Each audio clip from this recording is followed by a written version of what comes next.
Excellent.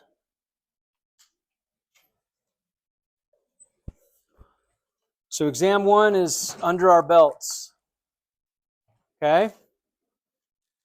So from here on out, like there'll be less surprises because you'll know what to expect on the exam. I realize the first exam is always, kind of the one that's the most nervous. So the average on this exam, if we include the bonus, was a 71. So here's how this works. And if you look in Canvas, it's already updated. So you'll have just one column that says exam 1 total. And then in parentheses, it says exam 1 plus BA1, which is the bonus opportunity plus the exam. Okay? If you looked at it after Bryce made the announcement, there was a moment, and I had a flurry of emails. There was a moment where you had like two exam scores and a bonus column. And it was probably really confusing. I tried to explain it. It probably didn't make sense. I understand. But hopefully now it makes sense, where the bonus, you see what you got on your bonus, and then your exam 1 score we enter, and then the exam 1 total is those two columns added together. And then what we have to do after we get all the grades in is we have to delete those original two columns, because there's not a way in Canvas to make a bonus opportunity out of 0 points. So it was 8 out of 8, and there's no way to make it 8 out of 0.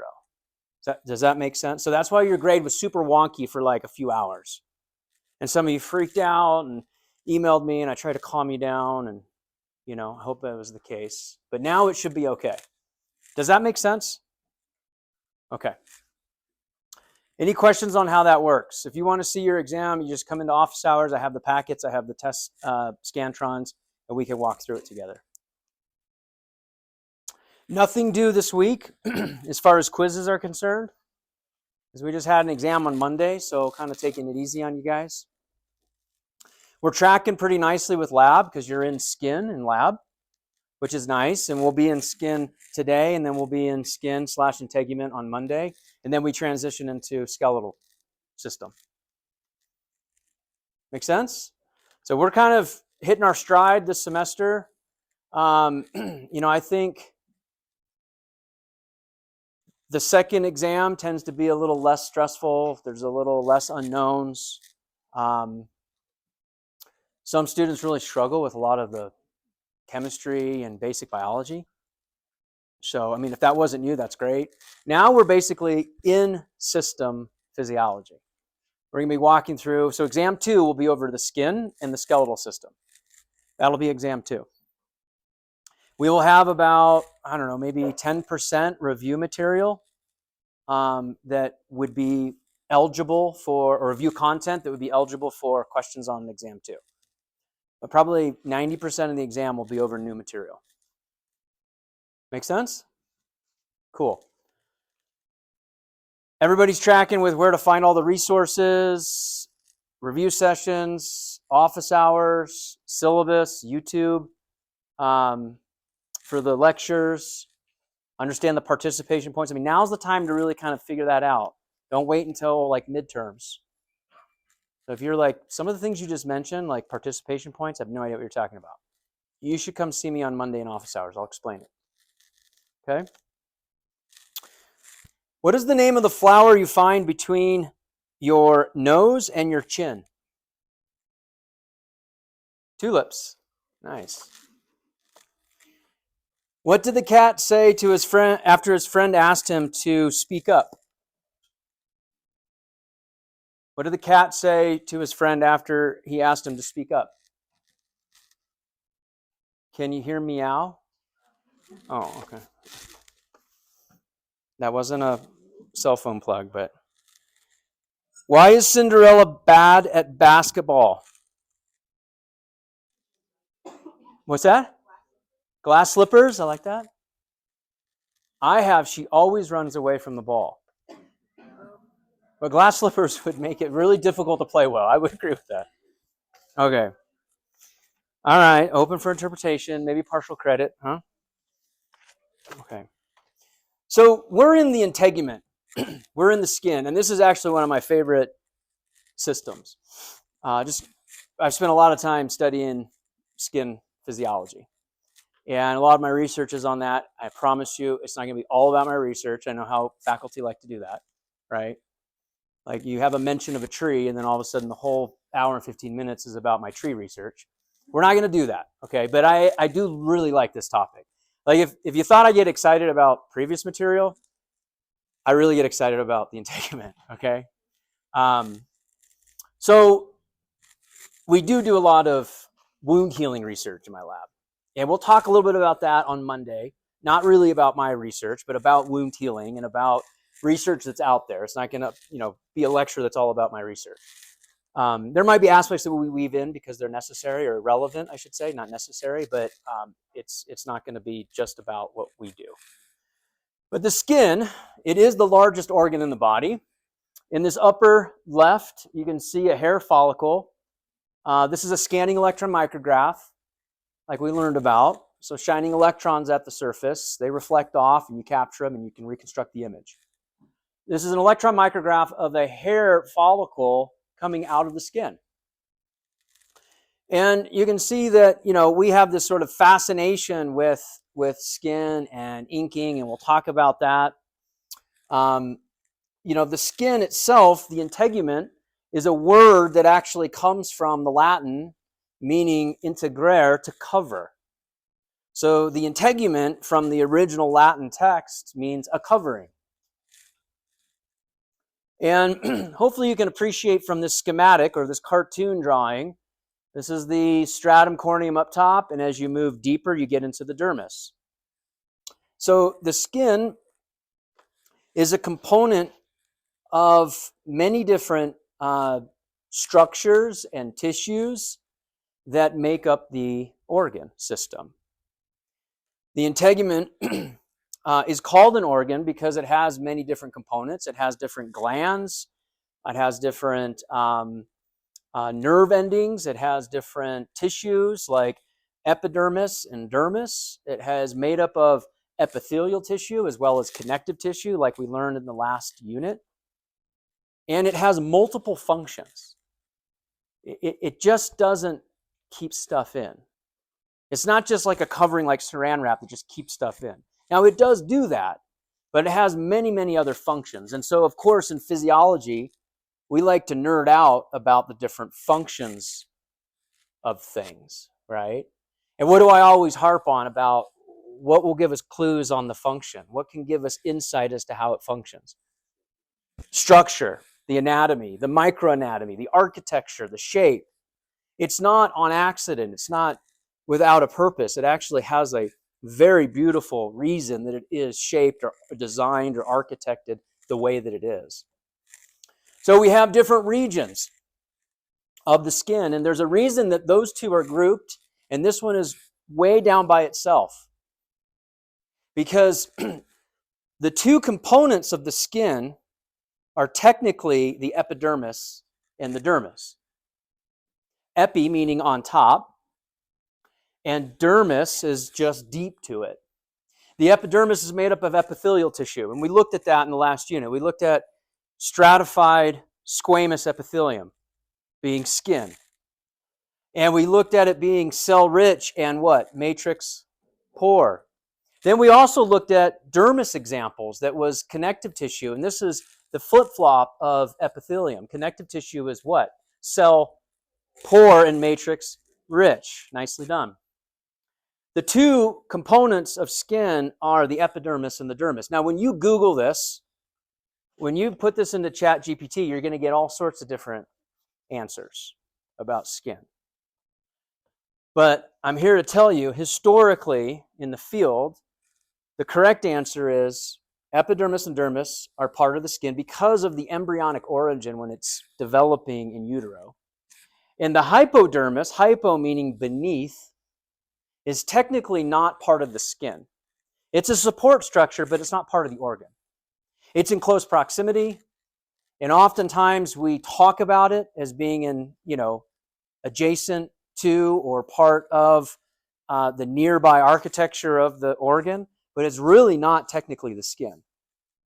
It's a fat layer mostly, and it's rich in vascular supply. It's made up of loose connective tissue, both areolar and adipose, the hypodermis. If we move up superficially from there, the dermis is made up of areolar and dense irregular connective tissue. Now, what was interesting about the dense irregular connective tissue that we looked at in the last unit? What were some of the features and benefits of having dense irregular connective tissue? It's organized in multiple directions. It has a density that is organized in multiple directions so that it's strong in multiple directions, right? Perfect. If we look at the epidermis, not only is it stratified squamous, but it's keratinized. Now, keratin is a protein that's made in this layer, and the keratin serves as a structural reinforcement as well as some waterproofing characteristics. And in lab, you're going to study these structures, and we'll get into some of these structures, not as much today, but more on Monday. But the division between the epidermis and the dermis is this sort of jigsaw puzzle right here. This little looks almost like a, like a stock market ticker, where it actually has these structures that go up and these structures that come down that have like a lock and key, almost like a puzzle fitting together. That is the intersection between the dermis and the epidermis.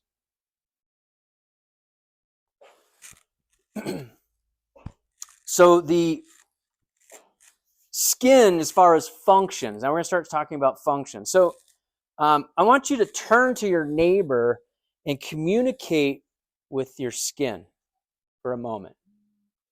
But be appropriate. Be appropriate. Classroom appropriate, please. It's like Keller has the best group activities. It's really weird. What did I see here? There we go. There we go. How about this? There we go. Okay. Someone can tap you on the shoulder. Okay. Is that communication? Yeah, absolutely. That's communication. Okay. All right. Stay with me. Stay with me. Don't get too far down the rabbit hole. And that was my fault. I apologize. You guys went for it all the way, all full in. Site of waste secretion. Okay. So we release waste products in our sweat and get rid of them. We excrete waste products through the skin. Now, of course, probably the easiest one to remember is protection. Protection, or a barrier, serves as a physical barrier that keeps abrasion from happening. It keeps microorganisms out. It prevents UV light from creating damage. We're going to talk about that here in a little bit. But it also keeps things in, like water. So transepidermal water loss across the epidermis, you lose water. That's what that fancy saying means. So transepidermal water loss is a real problem with patients that are severely burned. You have a patient that presents with like 90% of their body in burns, severe third-degree burns. That means they've lost the barrier of the skin. And the number one thing that you're worried about, what do you think it is? If you're the ICU attending nurse or physician or PA, what are you most concerned about in that burn patient right away? What's that? Not yet, not necrosis, not yet. Dehydration. Dehydration. Okay, all right, communicate with your neighbor if you got that right. She got that right. Nicely done. So dehydration, because you lose so much of that precious water. Think about that planet Arrakis. Remember that weird example that we keep going back to? What's the second thing after you've established a covering and you prevent water loss and dehydration from the patient? You can keep blood pressure up, keep them appropriately hydrated. Right? Those proteoglycans in the gel component of their tissues are appropriately hydrated because you've put wrapping over their body. What's the next thing that you're worried about? Not stuff getting out, but stuff getting in the form of what? Infection. Thank you. Infection. Okay, down the road, a couple weeks later, if it's not healing well, what's the third thing we care about over here? Necrosis, or tissue dying. So the skin is actually really, really important in protection. It's not just this saran wrap, and that's that. Why do I have antimicrobial soaps listed here and then like a line out? Like, so wow, Keller's really protesting antimicrobial soaps. So tomorrow morning at the flagpole, we'll all show up. And no, I'm just kidding. So there was a study that was done because there was this big like phase with marketing companies that were pushing heavily antimicrobial terminology. They wanted to have antimicrobial in everything. And this is pre-COVID. This was years ago. This is back in the 90s. So there was a CDC center control study done in Chicago that enrolled a group of patients and longitudinally studied them, tracked them through flu season. And certain patients could only use, one group could only use antimicrobial soaps. They had to be labeled and proven with an antimicrobial claim.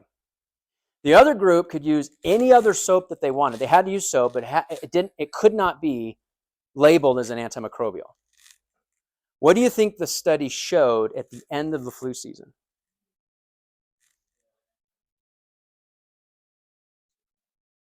Antimicrobial people got sick more. It didn't show that.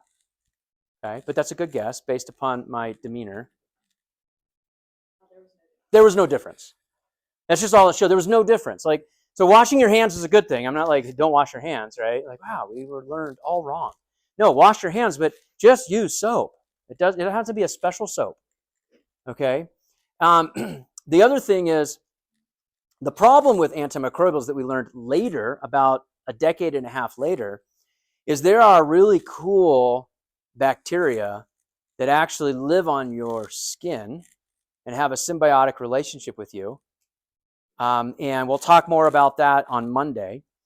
That's just a symbiotic, meaning you get something from them, they get something from you, right? And when you use severe antimicrobial soaps, you break down a lot of that natural bacterium that's part of your, what we call your flora, your bioflora that lives on your skin. Okay? So yeah, you can wash, you can hand wash, you can use antimicrobial soaps, but just don't overdo it, I guess is kind of the take-home message there. Okay, what else does the skin do? The skin helps us with thermoregulation. Thermoregulation. How do we do this? Well, we look at a negative feedback loop of when, the problem state is we're too hot, we respond in the opposite direction and we secrete sweat. And we have convective heat loss. We have evaporative heat loss, which is the greatest as the sweat evaporates. That reduces the amount of heat that leaves your body, or increases the amount of heat that leaves your body that at the greatest extent, is evaporative heat loss. That's one of the reasons that humid hot environments are much more uncomfortable than dry hot environments, because you don't have a lot of evaporative heat loss in a humid environment, because water saturation is very similar, okay? So you go to very sticky, muggy areas in the summer, it sometimes feels a lot more uncomfortable than it does just in a dry heat type of environment. So thermoregulation. When we get warm, we actually vasodilate. That means we make the vessels bigger. More of the blood vasodilates and is shunted to the skin, and you radiate that heat out. You create sweat, and you have evaporative heat loss. What's the reverse that happens when you're cold? They shrink, and you shunt blood away from the extremities, and you put it to the core organs, and you conserve the heat. And then, of course, you'll see we'll have a shiver response when we get to the skeletal muscle. So the muscles in the body, that shiver response is that, inefficient movement that creates and generates heat, and that's why we shiver. So the skin does an incredible job of thermoregulating. Yes?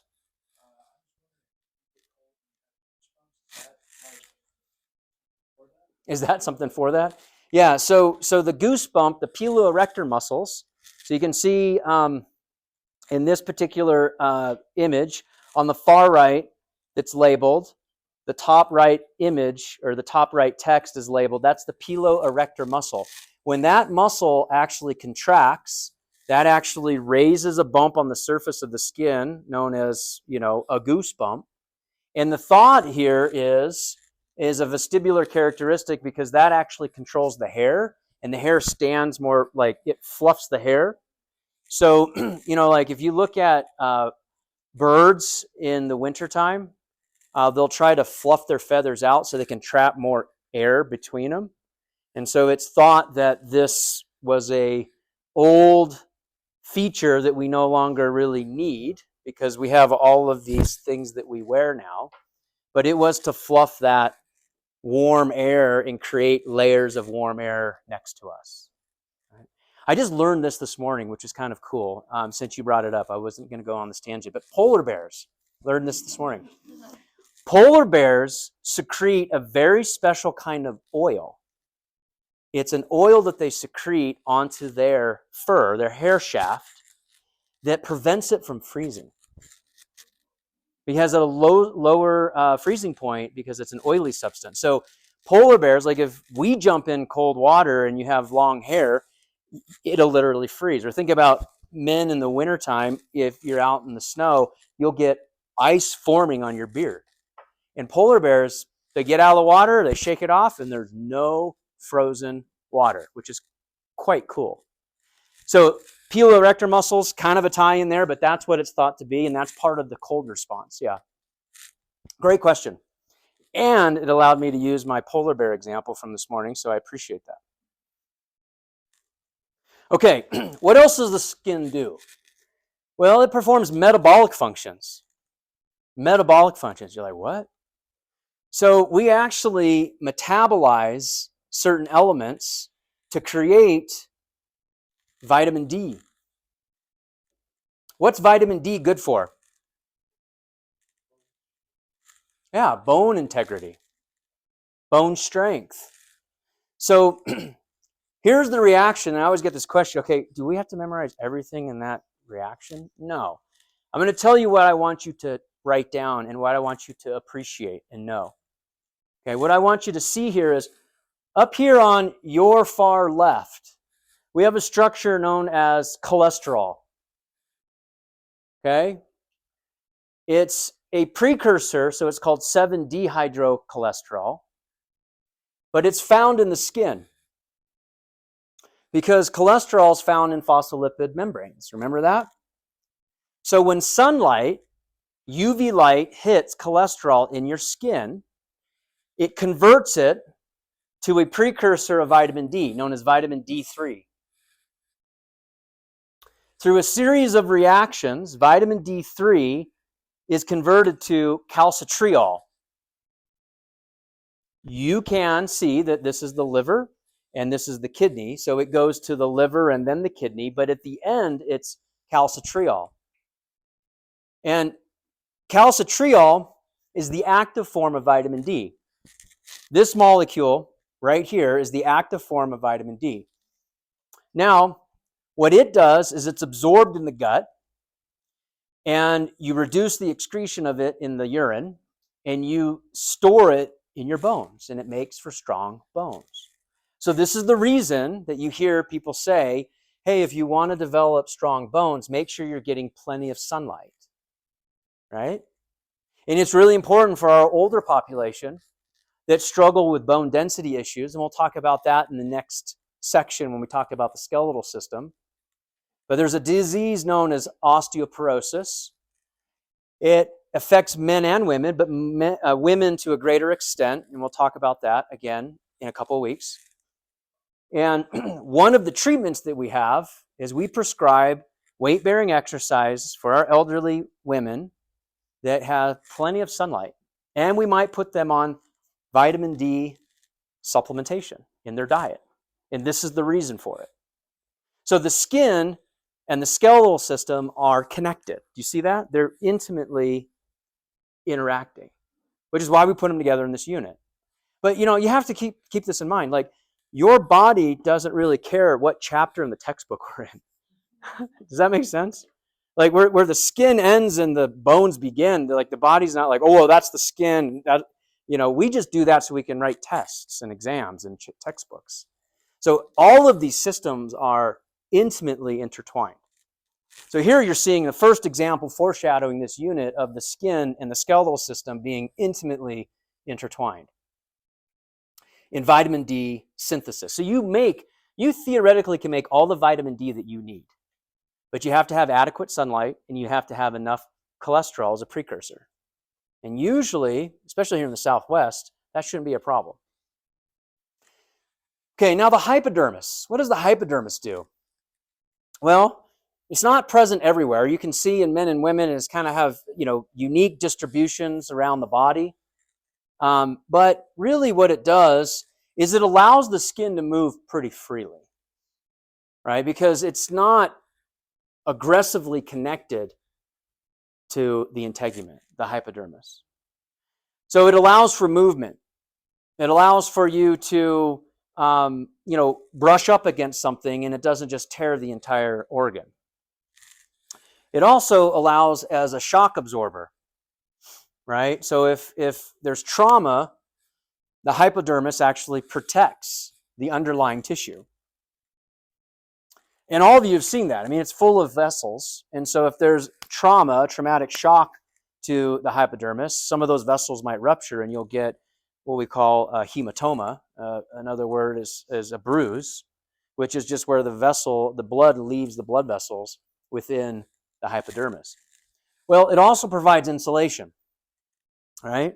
Back to this thermoregulation. So even the tissue that's deep, that's not really technically part of the organ, is contributing at some level to the function of thermoregulation. Okay, so the skin consists of the epidermis and the dermis. Why do you think that we deliver injections into the hypodermis rather than into the epidermis or the dermis? And I've shown you a picture here just to help the conversation. So turn to your neighbor and share your theories.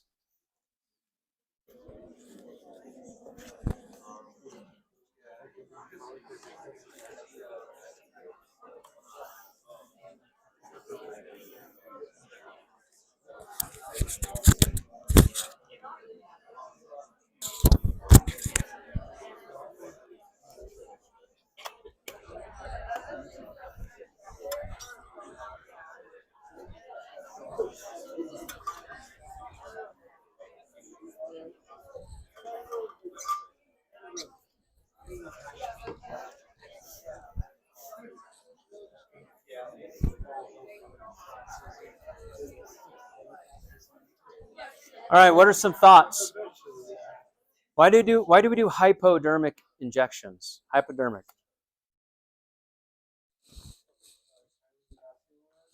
Highly vascularized. I mean, it's not that there's your colleagues appreciate that answer, as do I. There's vessels in the dermis. Remember, the epidermis is avascular, right? That just means without vessels.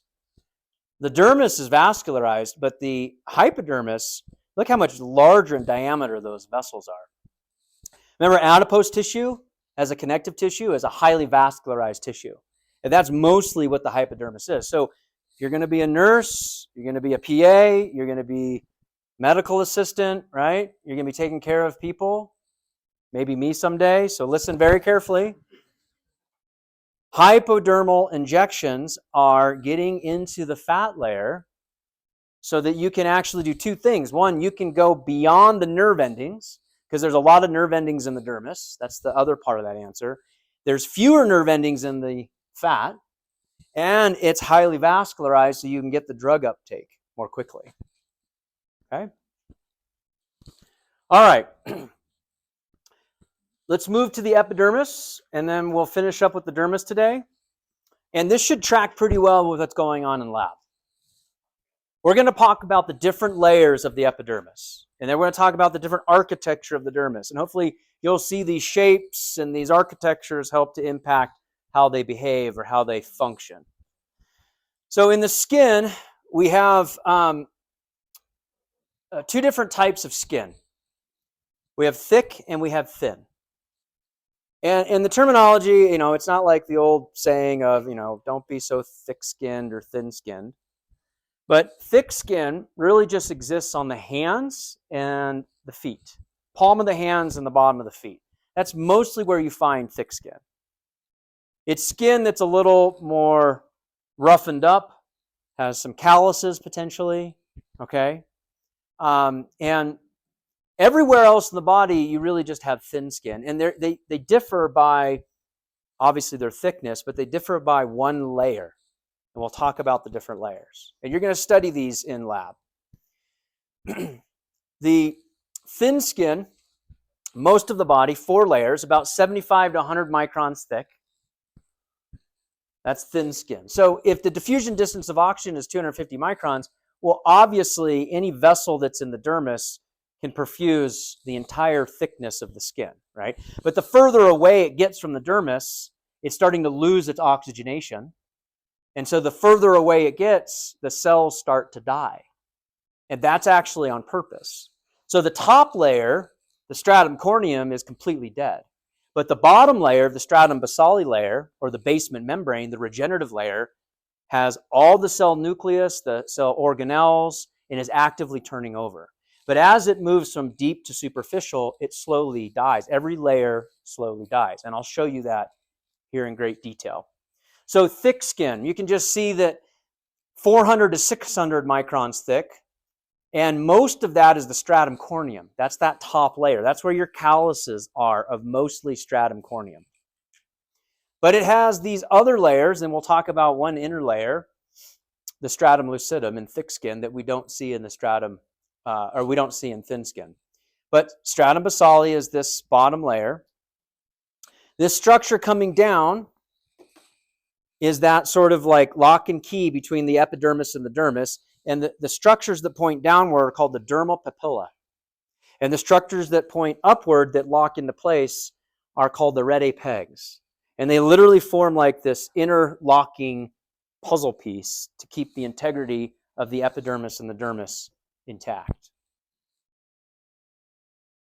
So if we compare them side by side, you can see thin skin on the left, and you can appreciate thick skin on the right. I'm taking the color out of these because I tried to tell you that you should be able to, if you train your eye, to ignore coloration on histology and just appreciate the shape. Okay? So everything that I'm going to show you from here on out, I'm going to show you like a pseudo-colored image to highlight the layer that we're talking about. We'll talk about some features, and then I'm going to show you a black and white image of that exact same picture. Okay, so here we've got different layers. Stratum basale. Stratum basale. So the stratum basale layer is the deepest layer of the epidermis, closest to the blood supply, borders the dermis. I said it's the regenerative layer. This is where you get cell division and turnover of the skin that happens, about every 6 to 8 weeks. This layer is made up of keratinocytes making keratin. That protects against wear and tear. It's a tough protein. It's also hydrophobic, so it has some waterproofing characteristics. Keratinocytes making keratin. We also have structures here known as melanocytes making melanin. Melanin is what gives us our UV protection. The melanocytes are the cells that produce the UV protection, preventing from the harmful rays. It also is a dark-colored protein, and we saw that in one of those slide preps in the last unit. It's that brown-looking coloration, and it gives us our skin tone, the melanin. We've got Merkel discs. These Merkel discs are like tactile discs. They're sensitive to pressure. You can see an example of these Merkel discs here. This yellow colored barrier or line of tissue is the stratum basale layer. This is the stratum corneum, so we're going to move from deep upwards to superficial. And hopefully you can appreciate this is the dermis in between those derma papillae that are coming down. Okay? Stratum basale layer. So the regenerative layer creates the turnover. It's the stem cell layer. It's what replenishes your tissue, fully alive and functioning, making keratin, making melanin, feeling pressure or touch, when you're communicating with your neighbor, and that pressure touch that you, at some level, that's part of these Merkel discs. There are others that are found within the dermis, like Meissner's corpuscles and other that you're going to learn in lab. But the epidermis has the ability for sensation. Okay, so now I've taken the color out, and you should be able to kind of appreciate where that yellow line was. It's that first layer of cells that line up right there. Okay? The stratum spinosum layer. This is the next layer up. There's still some cell turnover, some division that takes place here, but it's not as great as what happens in the basale layer. So things are slowing down as far as turnover, but you still have a nucleus, you still have cell division, but you also have these cells known as dendritic cells. Dendritic cells are named for the way they appear, but they have nothing to do with the nervous system, like you would think dendrite. But they look like a dendrite, so they got named that. I don't love that nomenclature because it kind of confuses students. What a dendritic cell is in the integument, in the stratum spinosum, is a first line of defense of your immune system. So these are phagocytic cells that if there's something that's invading through your skin, they're going to see it and they're going to engulf it, and they're actually going to present it to your immune system and say, we need to attack this. Dendritic cells are immune cells.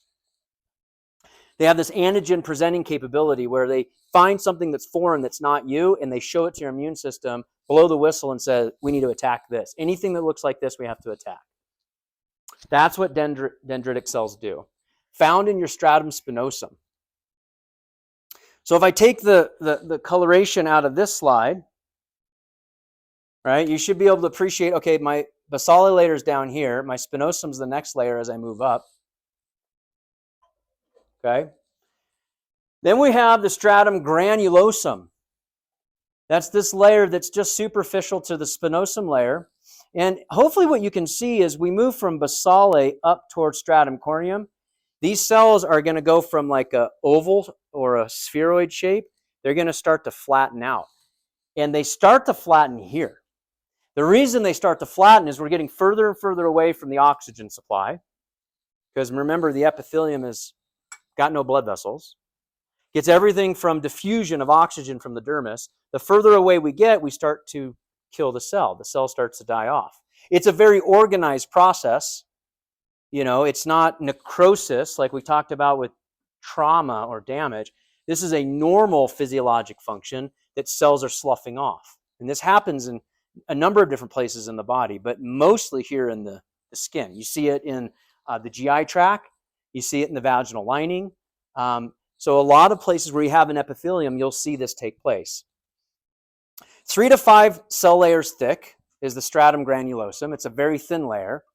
And lipid-filled vacuoles are exocytosed, so they are ejecting out lipid to further help waterproof, in addition to the keratin. Lipid, which is fat, filled vacuoles dump their contents. So the stratum granulosum adds another layer of protection to prevent water loss. And the organelles are starting to disintegrate, and they're starting to break down. So it has a granular appearance. That's why we call it stratum granulosum. And as they start to break down, they start to flatten. The cell shape starts to flatten into more of a squamous architecture. Take out the stain here. Bring it right back, just so you can see where we are.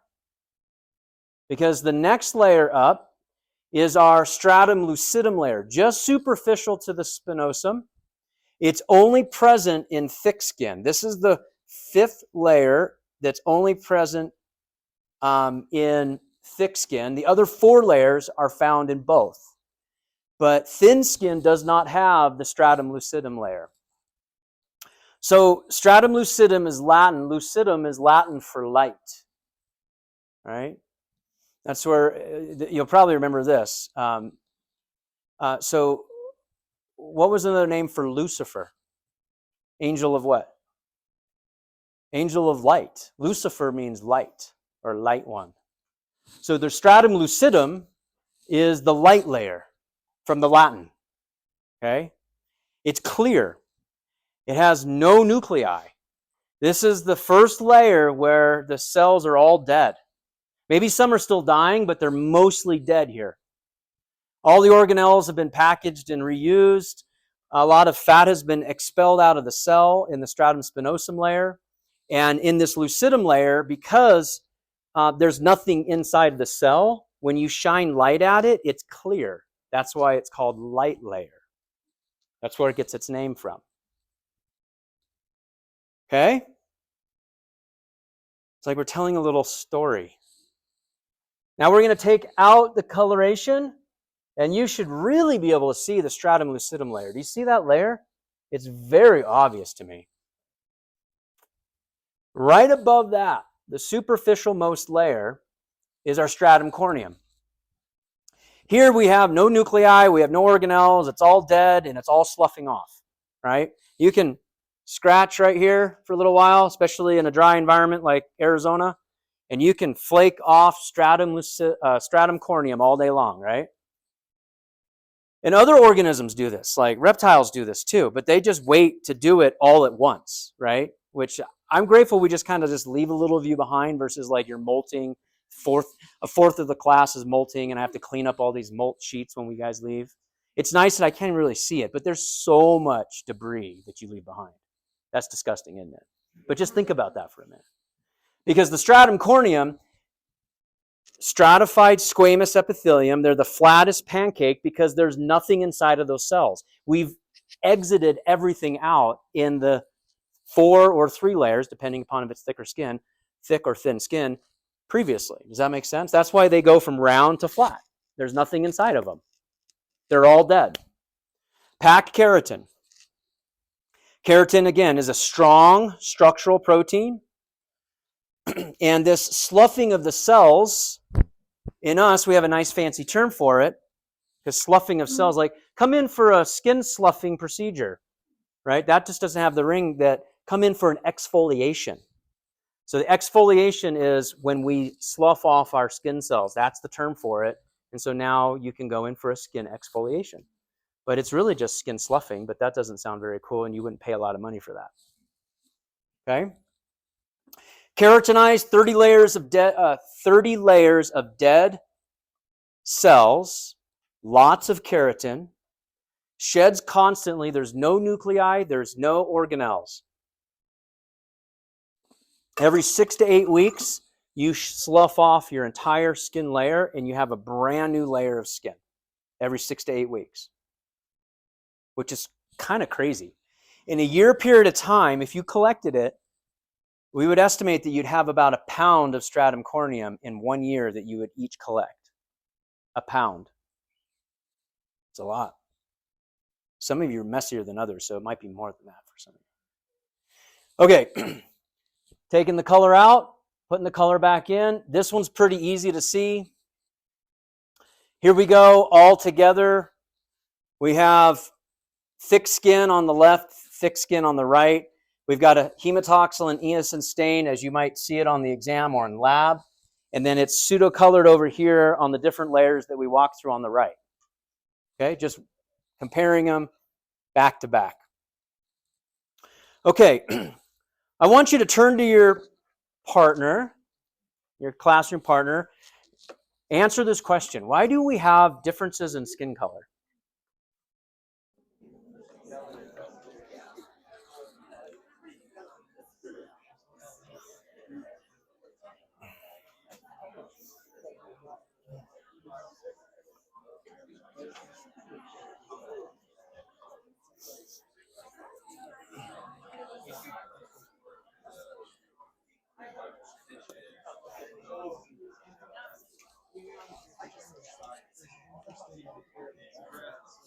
What's up? No, you're fine. So with the is are they like evolutionary? Like did we originally have like all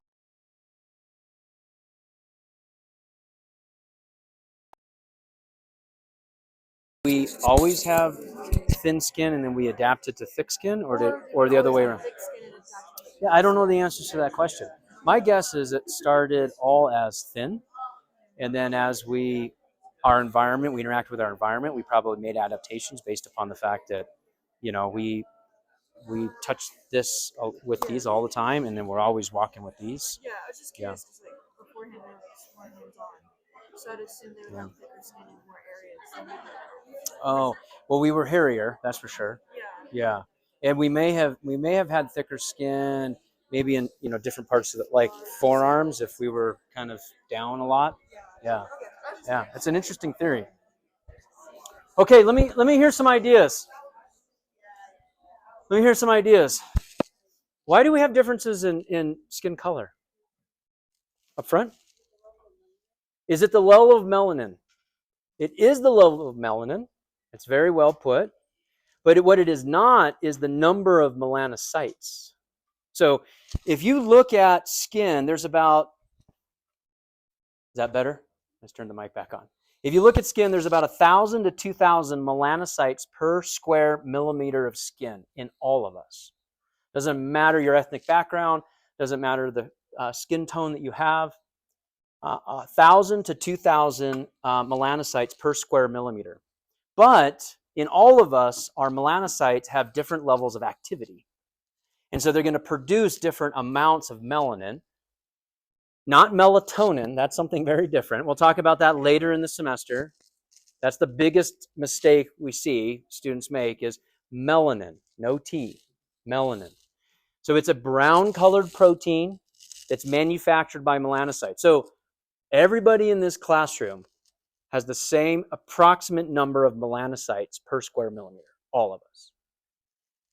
If you have a darker skin tone, your melanocytes are slightly more active than someone with lighter skin tone.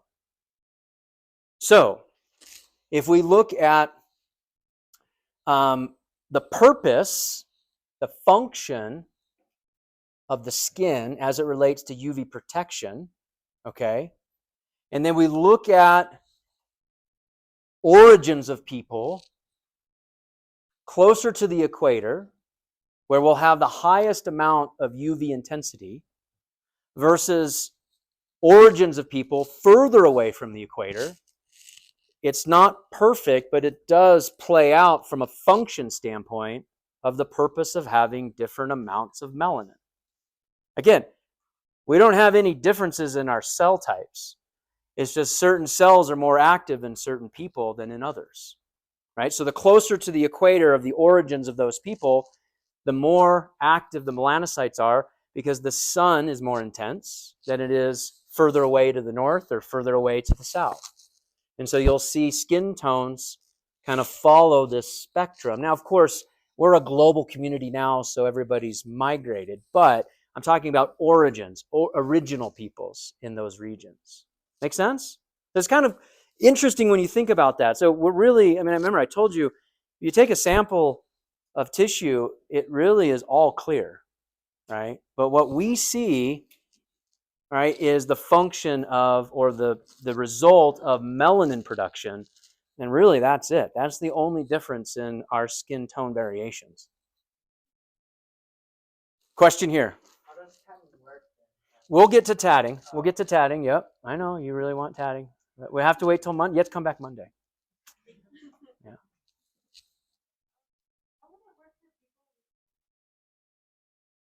Yeah. Yeah. So there's different skin diseases, and we'll talk about some of these on Monday. So I'll mention this. So we have albinism, for example. We have vitiligo. We have pigmentation abnormalities that take place in the population. And really what happens, like with albinism, which is the most aggressive form, is you don't make the melanin. The melanocytes don't make melanin, and there's basically no skin pigment. But that also means that there's no pigment in the iris of the eye. There's no pigment typically in hair or eyelashes or eyebrows, because all of the coloration, all of the beauty that makes us all different is this protein that's expressed at different levels. This sort of brown protein that's expressed at different levels. And some of you are like, well, what about blue eyes? Well, actually, it's not the protein. It's more of the refractive light that happens in green and blue eyes. Well, we'll get to that at the end of the semester. But hair color, eye color, skin color is all this melanin that we make. And we make it in different ranges. And then it gives us this whole spectrum that we see. It's quite beautiful. Other question here? No? Okay. Ready to go to dermis? That was just the epidermis. Are we having fun yet? That was just the epidermis. Okay. So now we're deep. We're below the epidermis. We're into the dermis. So epi meaning on top, right? Epi meaning on top, epi above the dermis. Hypo meaning below. Hypodermis is below. So we're deep to the epidermis. And so now we have something very different. Very, very different. So this is a hematoxylin and eosin stain. This is all dermis. This is that sort of puzzle piece border, right? This is just another section. You see how it kind of like jig-jags around, right? So we've got our dermal papilla coming down, dermal papilla coming down, and we have our red apex coming up. And you can see this little like squiggly stuff up top. That's stratum corneum that's sloughing off in the sectioning. It doesn't have a lot of integrity, so it doesn't stay attached. So it's very common for you to see this little wispy stuff on the very top of skin samples. That's very, very normal. I don't know, that's like a super nerdy detail, but this is the dermis that we're talking about here. Can you appreciate this dense, irregular connective tissue down here? Isn't that amazing? That's what we just learned about. All this right up here. We have more areolar connective tissue up top. But here we've got strong flexibility. Right? Those are words that I think I would love people to refer to me as, right? Very strong but flexible. Right? How about you, right? Strong flexibility. That's this tissue. It's mostly dense, irregular connective tissue, but there's a top layer of areolar connective tissue. We've got lots of different cells and molecules that are manufacturing different components. So collagen is made here. Collagen is made by fibroblasts. Collagen is made by fibroblasts. You see fibroblasts kind of like second to the bottom of that list here. These fibroblasts make that collagen. We've got elastin, which is that stretchy protein. We've got reticular fibers, rod-like structural protein. And we have macrophages. And the macrophages are very similar to the dendritic cells that we saw in the epidermis. Macrophages, but they come out of the blood vessels. They circulate as tissue monocytes. They migrate out of the blood vessels, become a tissue macrophage. And they have this phagocytic activity where they serve to engulf foreign objects, just like what we saw with the dendritic cells. They have an immune function, macrophages. They also serve a cleanup function during tissue damage or trauma. Someone mentioned necrosis earlier. That patient, severe burns. We'll look at burns on Monday. We're going to look at a lot of things on Monday, a lot of clinical stuff on Monday. We talked about that burn patient. Greater than 75% of the surface area of the skin is burned. 2-3 weeks later, lots of macrophage activity trying to help clean up the necrotic debris that's present. This tissue is highly vascularized and has many sensory receptors. And you're going to look at those extensively in lab. We'll talk a little bit about those on Monday as well. Things like the Meissner's corpuscle and the Ruffinian corpuscle. These are touch receptors that give you interaction or inner information about your surrounding environment.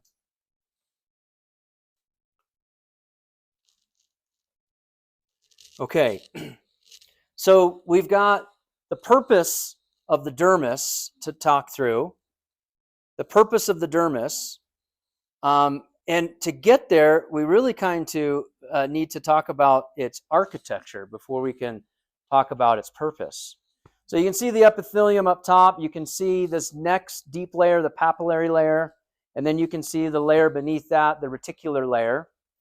And you can appreciate that in the papillary layer, this is mostly areolar connective tissue. And then the reticular layer is mostly dense, irregular connective tissue, like we talked about.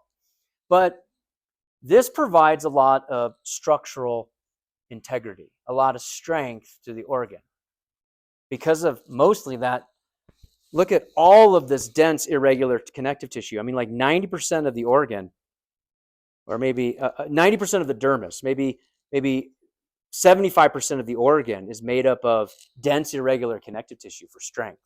And that's really its main purpose. But it also is for sensory perception because of all of the sensory cells that are within here. And it has a vast blood supply, so it helps with thermoregulation. If we look at the two layers, the papillary layer, this is where we kind of break this down from what we've been talking about. We've got our papillary layer that is our areolar connective tissue that extends up into the derma papilla. And then we have our reticular layer, which is down here, which is made up of that dense, irregular connective tissue. Here's another slide, same information, just a different stain. Here's our stratum corneum. Here is our rete pegs. Here's our derma papilla coming up. Here's our areolar connective tissue up top.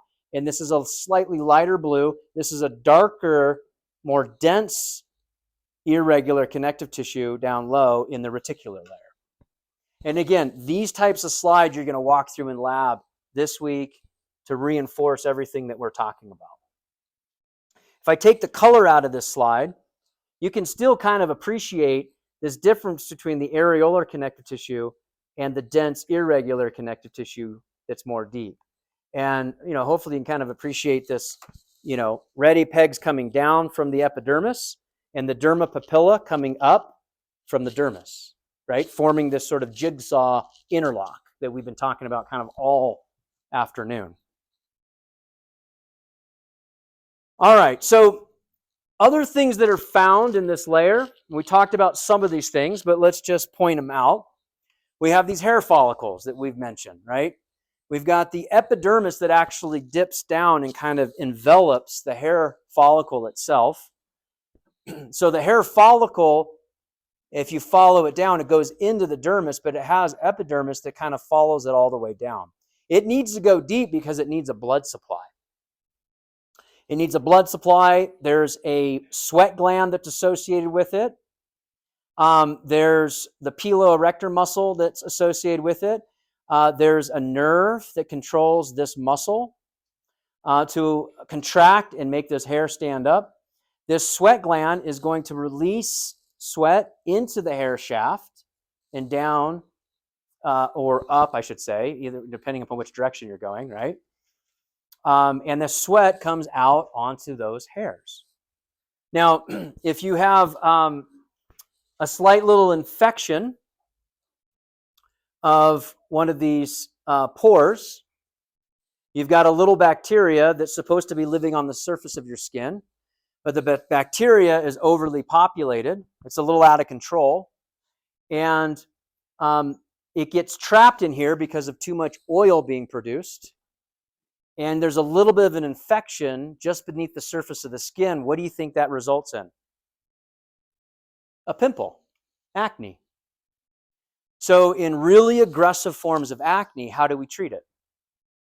With a medication known as what? An antibiotic. We'll give patients an antibiotic to control their acne because it's really an infection based upon bacteria that's trapped below the skin, typically in this hair shaft.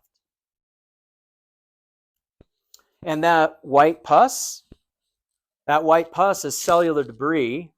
As your macrophages are attacking the bacteria, it creates cellular debris in the form of an exudate, which is a whitish sludge in appearance that's trapped in a very inflamed red tissue, and that's that whitehead. Does that make sense? Nerves, we talked about the nerves, the erector pili muscles. Here's a cross section through skin. You can see this hair follicle coming all the way out, the epidermis.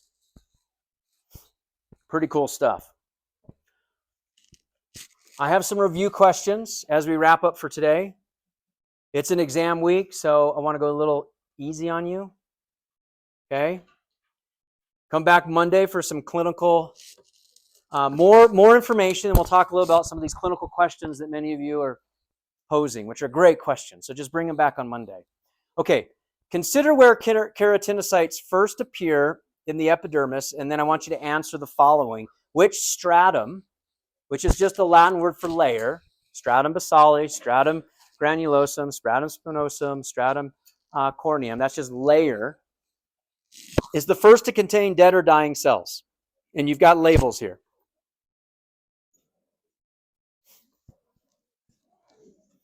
Which one is it? A, stratum what? Stratum lucidum or stratum lucidum. Very well done. Okay. How about this one? The papillary layer is labeled what? 1, 2, or 3. And in this picture, it's made up of what kind of tissue? 2, areolar. Nicely done. What is 3? Just tell me what it is. It's the epidermis. Great. I love it. What's number 1? What's that? Dense irregular connective tissue, also known as what? Reticular layer. Perfect. Okay. I'll see you all on Monday. Have a great weekend. Relax. No quiz.